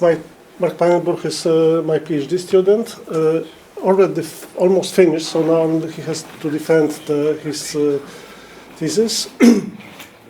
And he works for the tax office, the Dutch tax, the official name is the Netherlands Tax Authority or something like that, but it's the tax office, and I work for Leiden University. In addition to that, I work also for fraud detection, building systems for banks, insurance companies, the government, the police. Okay, so our both jobs involve finding some strange things in the data. So we thought, well, it would be interesting to see what is the current state of affairs and could we do something in this field. So what are anomalies? So actually, whenever you have data, there are always some anomalies in the data. Almost there is no situation that there is no anomaly. If there is no anomaly, then it is a big anomaly because data is always somehow corrupted and data reflects the reality. You can think about electronic payments, so all the transactions are stored in databases and you can search for some strange things. Insurance claims, medical data. We have a very nice project with the Dutch screening organization. Every woman has to take 2 mammograms every 2 years, every woman above 55 years old. So we have about 1 million such mammograms, and the task is to find tumors, of course, in this data. The data is labeled. Cybersecurity, monitoring internet or intranet traffic, production processes. We work with Tata Steel, steel manufacturer, the biggest steel manufacturer in Europe, I think. Now it is partially, or maybe not partially, owned by a German organization, and BMW. So they have huge volumes of data, maybe not exabytes, but definitely hundreds of terabytes, that is for sure. so petabytes. So how to find anomalies in such data? So actually there are 3 different scenarios which are quite common. So the first, in a sense, the easiest one is this one. It's called supervised anomaly detection. So you have some data, but the data is already labeled. So you know that these are good cases, these are bad cases. This is your training data, so you run some algorithms like random forest, extreme boost, whatever, neural network, and then you have a model. And once you have a model that was trained to discriminate between outliers and non-outliers, then you can apply your model to new data to find outliers, cases that are different than the model learned. So that's the the easiest situation. Although there are some challenges, the biggest challenge is the class imbalance. So normally you have like 1 to 1,000 or 1 to 10,000 ratio of anomaly to non-anomaly. Then you have so-called semi-supervised data, anomaly detection problem, where you have data that consists only of valid cases. So these are not anomalies, these are normal cases. So you actually don't know how the anomalies look like. Nevertheless, you can build very exact, models that are capturing very small region around your training data, or for example, model of probability distribution. And then you can apply this model to incoming data. And whenever you see big difference, so for example, when your model is based on, a mixture of Gaussians, for example, so you apply a model to any data observation, and then you calculate the likelihood of a given observation. If this likelihood is very small, then most likely it is an outlier. So this is also a relatively simple case. The most difficult case is where the data is delivered as it is with no labels at all, and you have to find some anomalies. So this is, as I said, a very challenging problem, and this is actually exactly the subject of this work. Namely, in the past, there were many algorithms and many approaches proposed to tackle this problem. However, a big problem is how to compare the accuracy of these algorithms or usefulness of these algorithms. And first of all, it is not completely clear what algorithms are available. There is no ground truth, the labels, that you could simply apply the algorithm to data and count how many cases were correctly or incorrectly classified. And the real data is usually confidential, because the real data is coming from banks, from insurance companies, from the government, health organizations, and it's very nice to play with the data, work with the data, but you are not allowed to say much about what you have seen and how have you done it. So some guys came up with a very nice idea to create a benchmark. So they created a list of available algorithms that are used in this anomaly detection, a collection of public. This is not completely correct. These were not labeled data, but they decided themselves what are outliers and what are not outliers. Or at least in some papers, these outliers were already stated as outliers. And they just decided, okay, we will use this area under curve criterion, and the runtime needed to train these models, and that will be our evaluation criteria. And then they published a nice paper where they provided an overview of algorithms that they were trying to apply to their data sets and the results. So here you see some list of data sets that are used, not all, but some of them that are used in their experiments. And probably these are different algorithms that they were applying to the data. And this is the reference to the paper. The paper is public, so if you are interested, you can fetch it. Okay, so what about us? We were coming from a different background, so actually we were especially interested in these 3 techniques: isolation forest, sparse autoencoders, and restricted bottom machines. Isolation forest, I suppose that you don't know, so I want to just quickly explain the idea. The idea is that once you have a big cloud of data, every data point is just a vector of, say, k numbers, real numbers. So you simply randomly split the data into 2 by selecting at random variable, an attribute, and splitting this attribute at random. And you iterate the process, and And then you apply the same trick to two parts that resulted from this split, and you continue the process till you have in this random tree just one leaf that contains exactly one element. And then you measure the distance to the root, from the root of the tree to the point. And in a moment I will convince you, I hope, that the smaller the depth of the tree, the higher the chance that it's an outlier. So actually outliers are very quickly isolated from the rest of the data. Therefore, the shorter the distance, the better. Okay, this process is very random, so probably you could have bad luck or good luck, whatever, and this is not a very stable solution. So instead of generating just one random tree, you will generate a whole forest, so say 100 or 1,000 trees, and then you will average or somehow aggregate. Averaging is maybe a shortcut because there is a special formula to convert the results of these, say, 100 experiments into something that is called outlier score, with some nice properties that it takes values between 0 and 1. 0 is certainly not an outlier, 1 is definitely an outlier, and 0.5, I don't know. Okay, this is an example, so suppose that this is your data, and this random tree stops here because this point is already isolated, so the depth was like 15 or something, and here, for this point, the tree stopped already here after, say, 5. And if you would iterate this process many times, measuring this average depth of the tree leading to the given point, you would see that for this point it is around 5, and for this point it's about 15 or something. Maybe you don't see, but you see that it's definitely bigger. It's a very popular method, works extremely fast actually, so it's a good method. The only problem is that it works only with continuous variables, which is not always the case. Next, how much time do I have? Because maybe I... 10 minutes. Okay. So another method is autoencoder. An autoencoder is a special type of neural network. Actually, it is a feed-forward neural network, and the idea is that, for those who never heard about neural networks, a neural network is a kind of a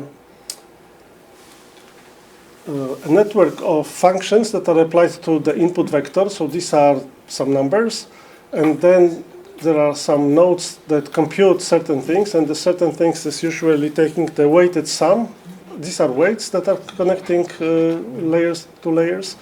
So you take the weighted average, and then you apply usually a sigmoid function. You introduce some non-linearity, and so in this way, from this to this, you will get reduction of dimensionality from 5 to 3, and then the same trick is applied to go from these 3 numbers to these 5 numbers. Of course, you may have more layers, but in case of autoencoder, it is essential that somewhere in the middle of the network there is this very narrow bottleneck that somehow squeezes the information that is in the original input.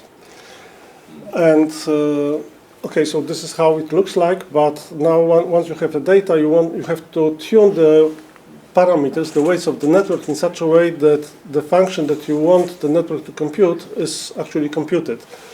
So in the context of autoencoders, we do something very strange, namely we want such a network to compute the identity function. So whatever we provide as input, we would like to see as the output. So the tuning of these weights is usually done, almost always usually done, is with backpropagation algorithm, well-known algorithm, optimization. And once we have such a network trained, we simply measure the difference between, we can use such a trained network to measure the degree of anomaly.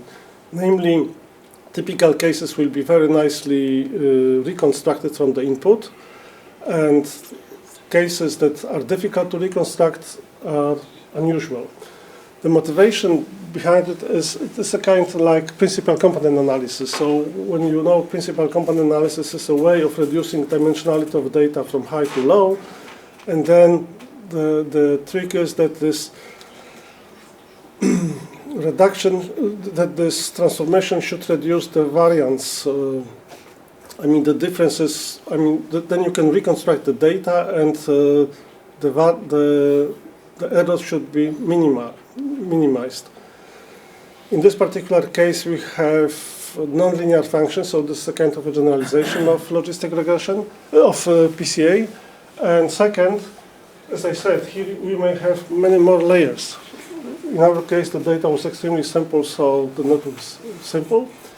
So that's a very naive but still quite productive way of finding anomalies. In the title, we have sparse autoencoders. So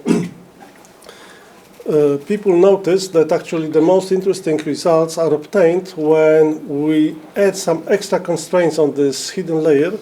Namely, we don't want to see too many features being active at the same moment. So actually, we would like to restrict the number of active units in this layer. And this can be implemented in the following way. We simply add to our optimization criterion, which was just the distance between reconstructed input and the original input. We add another term that is measuring the consistency of activations of this layer with what we require. So it might be, for example, L1 norm of the values that are coming out of this hidden layer. It might be, we may assume that it must be very similar to a concrete distribution like Dirichlet distribution, and then we have to use Kullback library divergence between the two distributions to make sure that the distribution of these values here will be as close as possible to the distribution we want to see. Okay, so these are sparse autoencoders. They look exactly the same, but the loss function is defined in a different way, and in practice it is well known that sparse autoencoders are much better than general autoencoders. Okay, so no, not okay, because there is yet another method, restricted Boltzmann machine. Restricted Boltzmann machine looks very simple, but the mathematics behind is much more complicated. So, the restricted Boltzmann machine is something invented, I don't know, 30 years ago, very old model. For many years it was just a theoretical model, so people were not really using it. Around 15 years ago, Hinton, who was a strong proponent for this network, he demonstrated that you can do something very useful with these RBMs. Namely, you can stack these RBMs, and then he produced some nice results. And actually, at that moment, people started to talk about deep learning, although very quickly deep learning was connected to another thing, namely deep convolutional networks. Okay, so what is the restricted Boltzmann machine? It has input layer with some vectors, with some inputs, and some hidden layer. And then whatever you provide, and the connections are bidirectional, so that's a huge difference. The connections are bidirectional and are supposed to be deterministic. The connections are supposed to be symmetric. So, you know, if this weight is 1.5 in that direction, in the opposite direction, it must also be 1.5. So I said that there's a complicated mathematics behind, namely with such a network, we can talk about stress or energy function that simply measure the consistency of the input vectors with the activations of these neurons. So this is a kind of a probabilistic device. Namely, for every x, these things are taking value 0 or 1 with probabilities proportional to the total activation of a given node. Once these nodes take some values, the signal is propagated back to inputs, again using the same trick. So what is propagated back is just the result of a random experiment with probability of success being the weighted combination of what is coming into these nodes. And once we have this probabilistic interpretation of these networks, we can talk about modeling our data with help of this is actually a device that computes the density function of our data. So training such network means that we have to maximize likelihood of given data set coming from this set. There is a very nice algorithm, contrastive divergence algorithm by Hinton and Shawakudnikov. And you train this network and you are done. And then once you are done with training the network, again, you can provide any input vector, run calculations, and then get the likelihood that this particular vector is coming from the underlying distribution. So it has very nice probabilistic interpretation, although it works only if the data is really coming from the model that is described by the formula that describes the behavior of this device. Okay, so these three methods were implemented and tested on some data sets from this benchmark that I've mentioned before. So these are the results. What is the most? So there are three. So these are the data sets on which we're trying these different methods. This is the accuracy of the autoencoder, isolation forest, autoencoder, of course, sparse autoencoder, isolation forest, and RBM. This is the mean benchmark accuracy, what is obtained by this, and the best benchmark result. Why best? Because in the benchmark you have different algorithms. So, all these algorithms actually, probably you realized, are probabilistic in nature. So the result actually depends on the random seed that you set at the very beginning. So to be sure, you have to run your experiment several times, I think 10 times in our case, and then you can estimate, you have to take the average and you have the standard error. Okay, so in these three cases, our methods were slightly better than the rest. So for example, let's start with the, there are some differences, so just you can believe, I don't know whether these numbers are readable, but there is some small improvement. But more important is how do they perform compared to other methods. So this time we applied these algorithms to all data sets in the benchmark, and we calculated just the average accuracy with respect to other models. So these three methods are our methods. These methods are all the methods described in this paper. And we can see that these old-fashioned methods based on nearest neighbor algorithm, local outlier factor, so it's local, measuring the changes in local density surrounding given points. They are still the winners, but our algorithms are not much worse than others.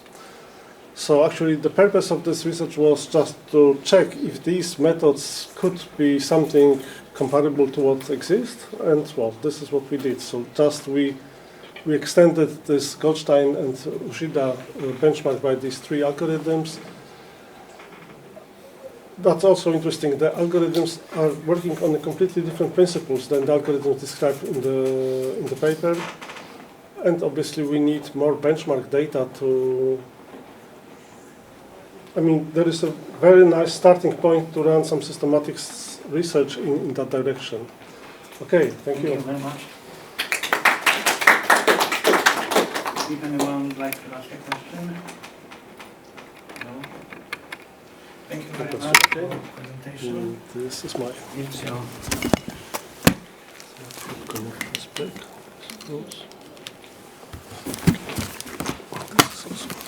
It's your certification. Thank you very much. Thank you. The next presentation, production of token movies using sequential model and TensorFlow. Thank you.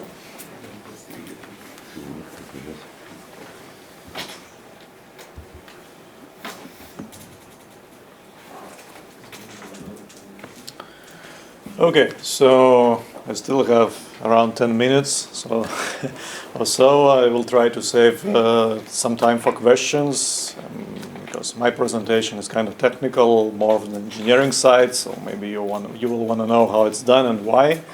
But the main idea was to do AI training to see how can we do prediction of poker moves. So let's say we have a situation where we have one hand, our opponent has another hand. So what would we do? What would be the most good way of going? And as you probably know, it's quite difficult to predict because there's no such linearity, for example, as is in chess or in checkers. Even then, there are additional factors like bluffing and so on. So our approach does not take that into account. We don't have the behavior model of the player, but we can track the behavior from the moves that he make and compare to some behaviors recorded in the data set.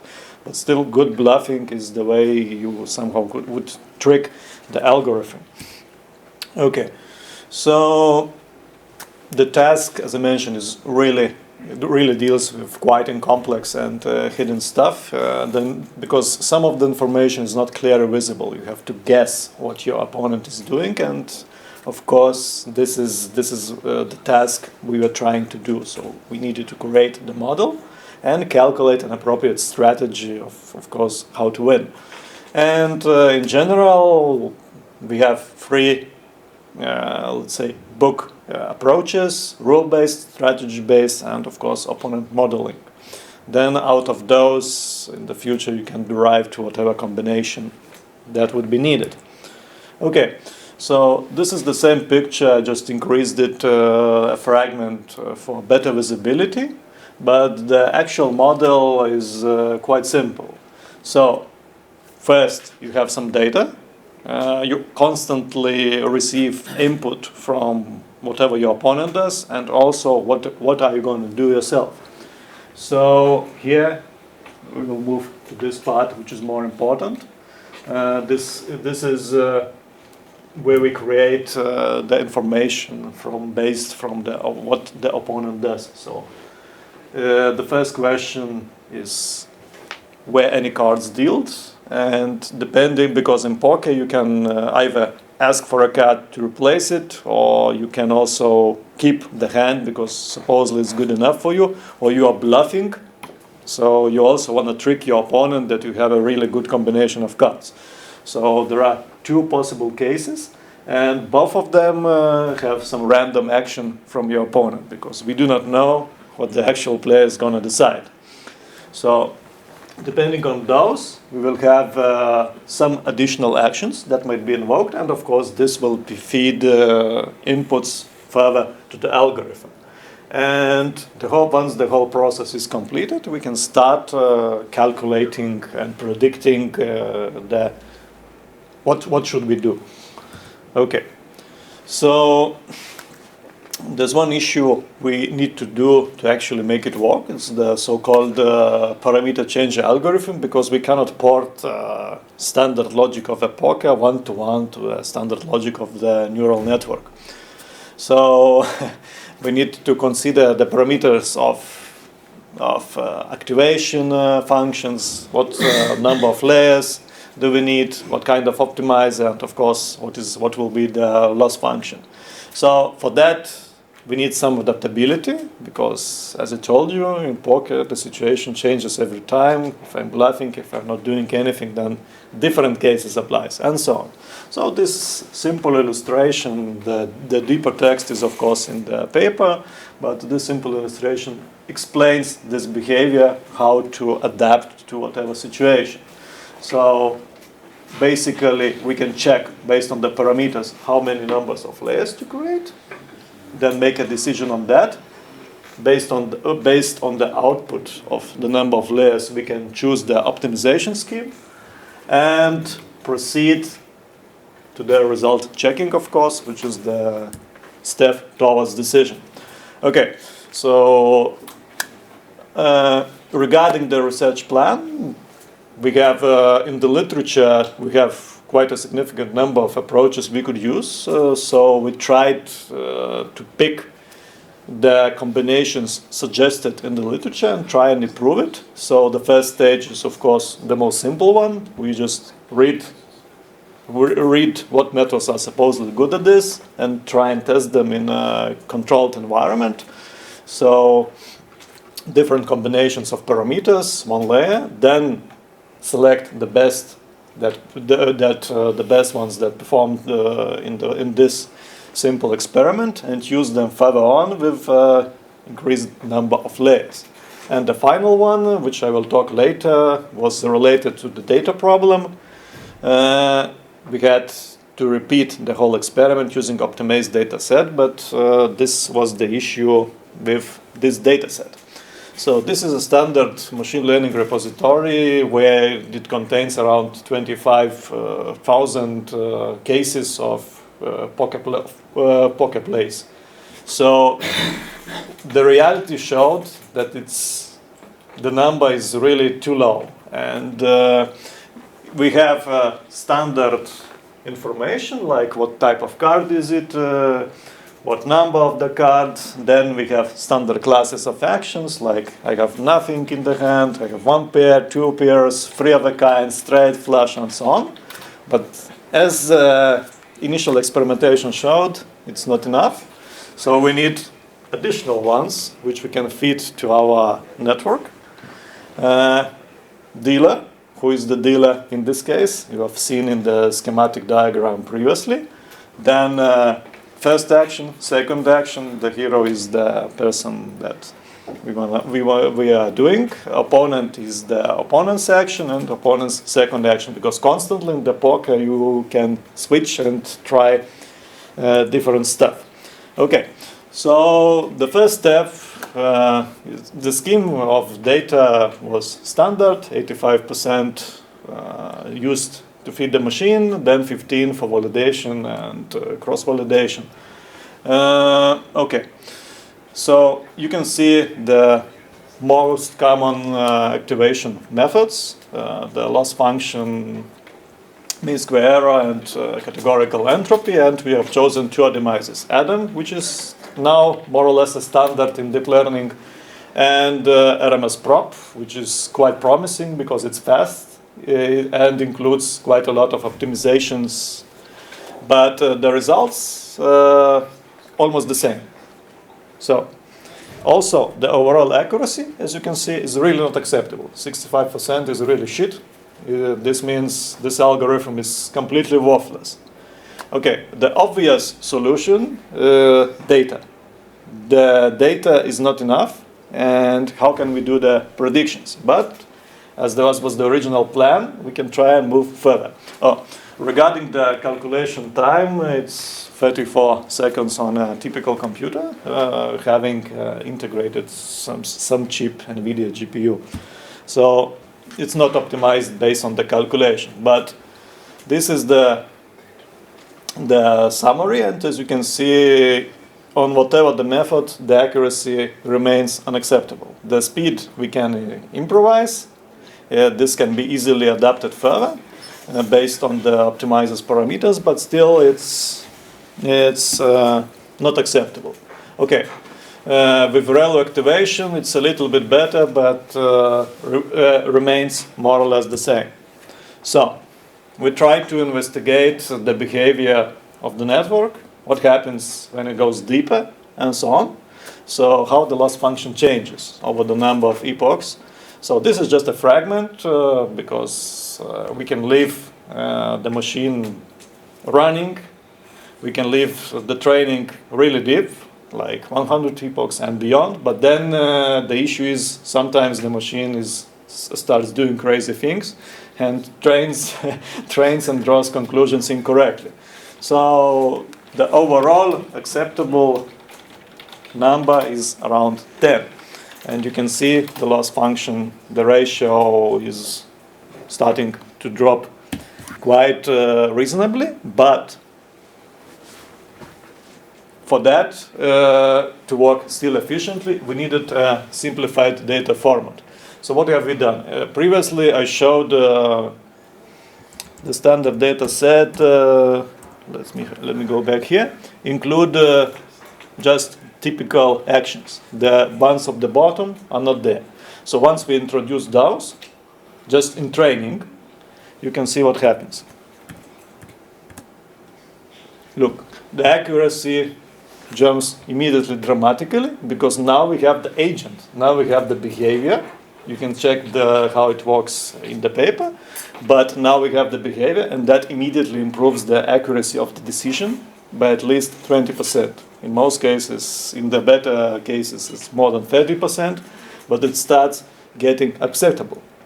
So now we can start playing. Of course, we will still not be able to trick a professional player, but we tested playing on normal integrated app logic that you find in the apps you download on your phone, and you can try and you can almost win in all the cases with this simple algorithm. Okay, so as you can see with that format, since now we optimize and the machine, the AI logic has the logic of what is the opponent is doing and what you, the so-called hero, is doing. The overall time drops because the simpler, more logical data format with those additional rules allows to optimize the decision making. So it drops at least 2 times. We can estimate it further.